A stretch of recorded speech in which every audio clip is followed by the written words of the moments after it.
savons en effet qu'il ne peut y avoir de paix solide sans développement durable et qu'il ne saurait y avoir de développement durable sans une paix réelle.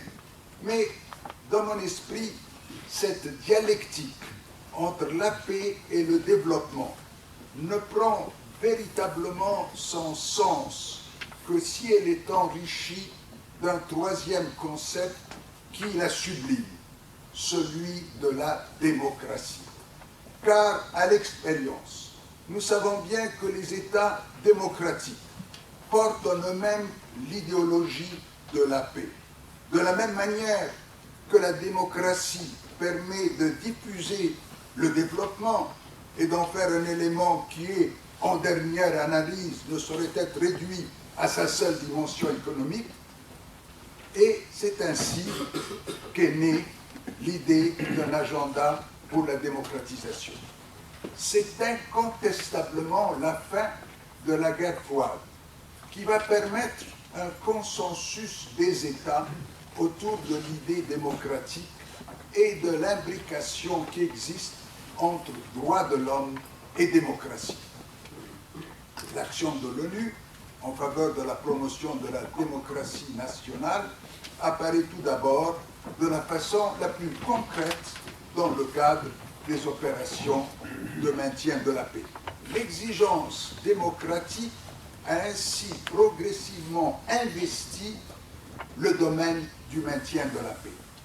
De plus, l'ONU offre aux États une véritable assistance électorale. Elle a été conduite au-delà de la simple assistance électorale à organiser des élections, à les superviser, à les contrôler, à proclamer les résultats.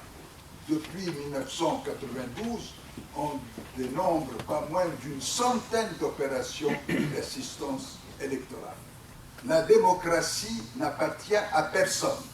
Elle est susceptible de s'incarner dans des formes multiples afin de mieux s'inscrire dans la réalité des peuples et des nations. La démocratie n'est pas un modèle à copier sur certains États, mais un objectif à atteindre pour tous les peuples. À l'instar des droits de l'homme, elle revêt une dimension universelle. C'est cette universalité de l'impératif démocratique qui doit nous inciter aussi à diffuser la démocratie dans les relations entre les États.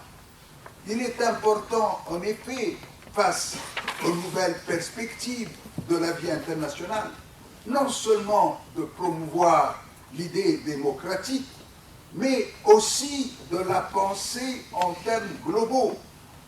Pour que la démocratie ait un sens réel, elle doit pouvoir s'exercer dans tous les lieux où se concentre le pouvoir, à l'échelle nationale, mais aussi à l'échelle internationale et désormais à l'échelle transnationale.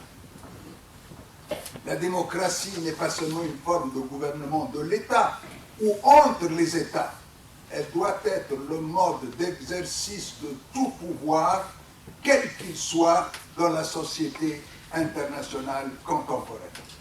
En d'autres termes, le phénomène de globalisation de l'économie doit aller de pair avec un mouvement de globalisation de la démocratie.